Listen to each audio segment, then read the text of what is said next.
की सिंदूर की किंमत तुम क्या जानो म्हणणारी दीपिका तुम्ही पाहिली असेल, पण एक मत की किंमत तुम क्या जानो असं म्हणणारे उमेदवार तुम्हाला माहिती आहेत का? हो, एका मतानं कुणी हरलंय तर एका मतानं कुणी बाजीही मारली आहे. या एका मताचं महत्त्व इतकं मोठं आहे की कुठे उमेदवाराचं भाग्य उजळलंय तर कुठे एखाद्या राष्ट्राचं नशीब बदललंय. हे कुठे घडलंय, कधी घडलंय, सगळी रंजक माहिती मी तुम्हाला सांगणार आहे या व्हिडिओतून. नमस्कार, मी स्वाती पाटील. lokmat.com वर आपलं स्वागत आहे. तुमचं एक मत किती महत्त्वाचं आहे हे हा व्हिडिओ पाहिल्यानंतर तुम्हाला नक्की कळेल. भारताचे लोहपुरुष सरदार वल्लभभाई पटेल यांचा एका मतानं विजय झाला होता. तो दिवस होता 5 जानेवारी 1917. पटेल यांची ही पहिलीच निवडणूक होती. अहमदाबाद नगरपालिकेच्या दर्यापूर वॉर्डची ही पोटनिवडणूक होती. बॅरिस्टर वल्लभभाई पटेल, बॅरिस्टर गुलाम मोहिउद्दीन नरमावाला आणि होमी पेस्टनजी चाहेवाला हे तिघे उमेदवार रिंगणात होते. अटीतटीच्या लढतीत गुलाम नरमावाला यांना 312 मतं मिळाली तर सरदार पटेल यांना 313 मतं मिळाली. अवघ्या एका मताच्या फरकानं पटेल निवडून आले. ही पोटनिवडणूक बराच काळ चर्चेत राहिली.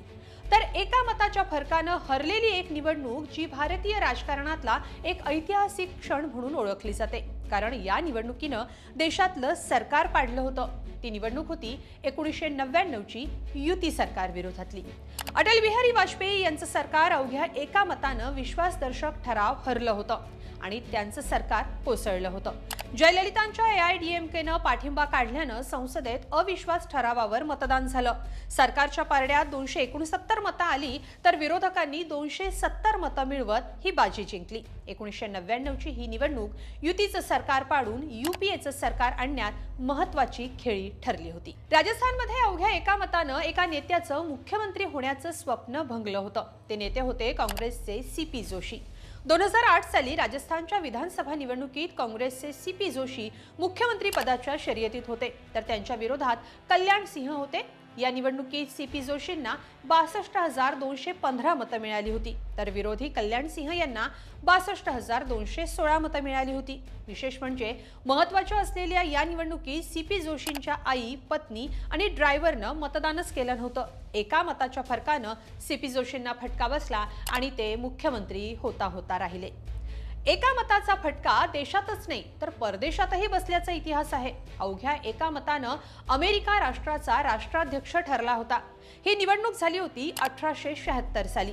रिपब्लिकन पक्षाकडून उमेदवार होते रुदरफोर्ड हेज तर त्यांच्या विरोधात डेमोक्रेटिक पक्षानं सॅम्युअल टिल्डन यांना उमेदवारी दिली होती. लोकप्रिय मतांमध्ये टिल्डन यांच्या पारड्यात अधिक मतं आली, पण इलेक्ट्रॉल मतमोजणीत हेज यांचं नशीब चमकलं. निवडणुकीच्या 3 दिवसांनी मतमोजणी झाली.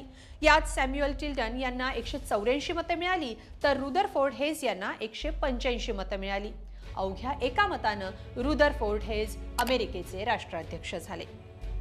तर त्याआधी 1795 साली एक असं मतदान झालं होतं ज्यामुळं अमेरिकेची राष्ट्रभाषा बदलली होती आणि त्यात अर्थातच एका मतानं कमाल केली होती. अमेरिकेची राष्ट्रभाषा इंग्रजी की जर्मन असा प्रश्न उभा ठाकला होता.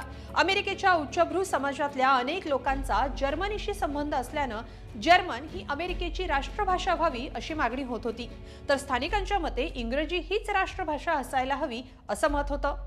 याच मुद्द्यावर मतदान घेण्यात आलं. त्यात इंग्रजी भाषेचा एका मतानं विजय झाला आणि इंग्रजी हीच अमेरिकेची राष्ट्रभाषा झाली.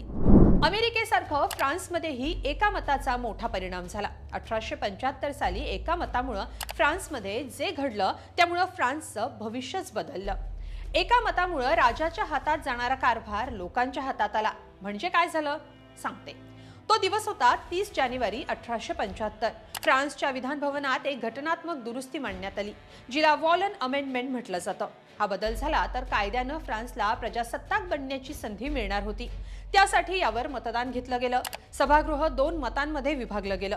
मतमोजणीनंतर निकाल आला. प्रस्तावाच्या बाजूनं 353 मतं आली तर प्रस्तावाच्या विरोधात 352 मतं पडली आणि अवघ्या एका मतानं फ्रान्स प्रजासत्ताक राष्ट्र बनलं. एका मताच्या जोरावर फ्रान्सची राजेशाही गेली आणि लोकशाही आली.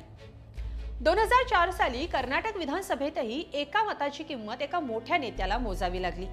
कर्नाटकातल्या संतेमराहल्ली मतदारसंघात संयुक्त जनता दल विरुद्ध काँग्रेस असा सामना झाला होता. जेडीएस कडून AR कृष्णमूर्ती रिंगणात होते, तर त्यांच्या विरोधात काँग्रेसचे ध्रुव नारायण उभे होते. यात कृष्णमूर्ती यांना 40,751 मतं मिळाली, तर ध्रुव नारायण यांना 40,752 मतं मिळाली.